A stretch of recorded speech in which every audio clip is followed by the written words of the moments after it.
One. Hello, everyone. My name is Dr. Aisha Johnson, and I am accompanied by Dr. Siobhan Day Grady. And this evening, we are going to talk about women breaking barriers in libraries and technology. So as it relates to knowledge management, one of the forms of maintaining and knowledge is the employee experience. The employee experience can let you know about various barriers facing the library and information science world. I myself focus on library science, and Dr. Day Grady will talk about technologies. But in this particular talk, we are going to focus on the experience of women breaking barriers in technology and libraries.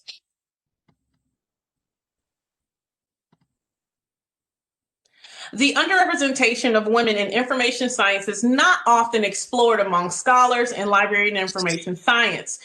There have been, however, discussions that can be expanded upon that impact that women and minorities particularly have when granted exposure to careers in the information world. Promoting and increasing women's roles in libraries and technology allows for the advancement for future generations. Particularly women of color.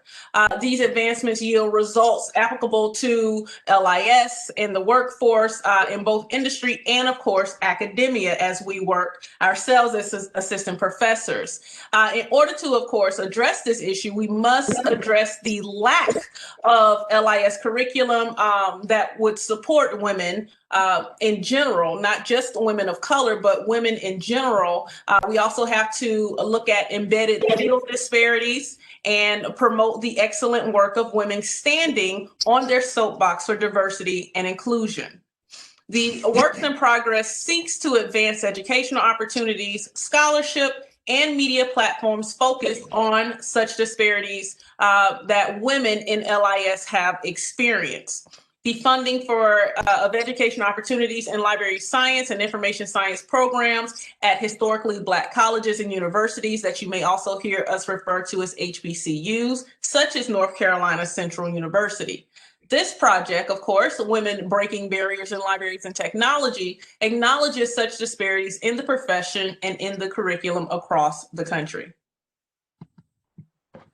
Expanding upon what Dr. Johnson mentioned, this has 4 parts that we're looking to address and also reverse those disadvantages that have happened in the past through the creation of a podcast.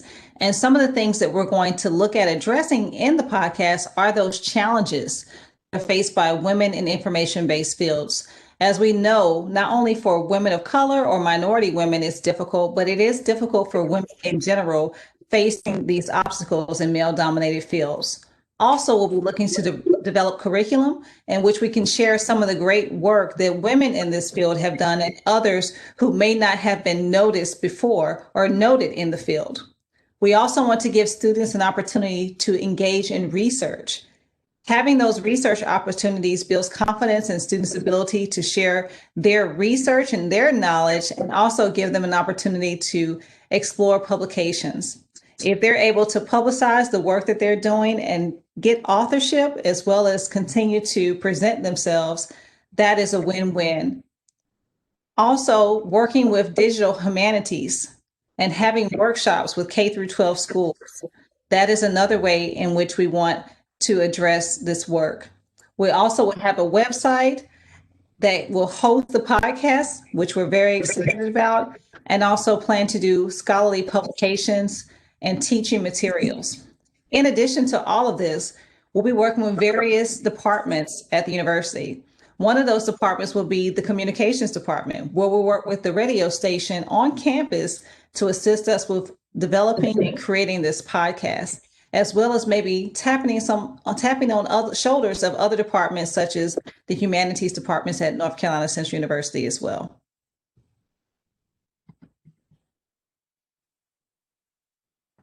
So just a little bit of background of us as professionals, and also just a tad bit personal. My background is my undergraduate in political science from Florida State University, and I also have a master's in library and information science, as well as a PhD in information studies from Florida State as well. My research in particular focuses on the intellectual history of the American South, library philanthropy, and Southern library development, various forms of knowledge management, looking at the development of information literacy over time. I am an author of The African American Struggle for Library Equality, published in 2019. Professionally, I am the assistant professor and program director of the Master's in Library Science program at North Carolina Central University. I also act as the program coordinator for the Archives and Records Management program. And I'm pretty sure that the development of that program is also going to lend itself to knowledge management and our larger media project that we're working on. And lastly, I was dubbed the 2020 College of Communication and Information at Florida State University's School of Information Distinguished Alumni. And just a little personal, I love cooking, landscaping, decorating, and laughing.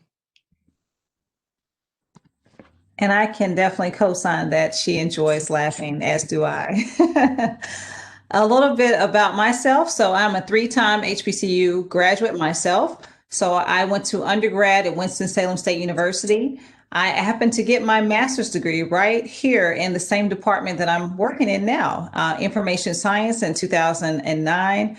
And then I went on to get my PhD from North Carolina A&T State University. My research is focused on artificial intelligence, specifically machine learning. I use that to understand authorship, do fault detection, and a myriad of other things. Professionally, in the past, I've also always been a person that worked in higher education, more so on the industry or IT side of things, but now I'm on the faculty side and I'm loving every moment of it. And on a personal note, I love traveling when we were able to travel or when it was safe or I felt safe. I enjoy cooking as well, and I enjoy a good book.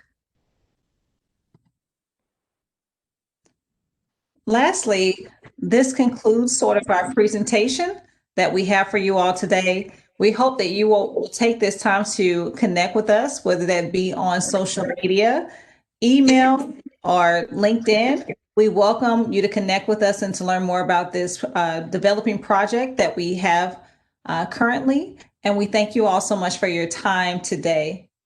Thank you. Thank you.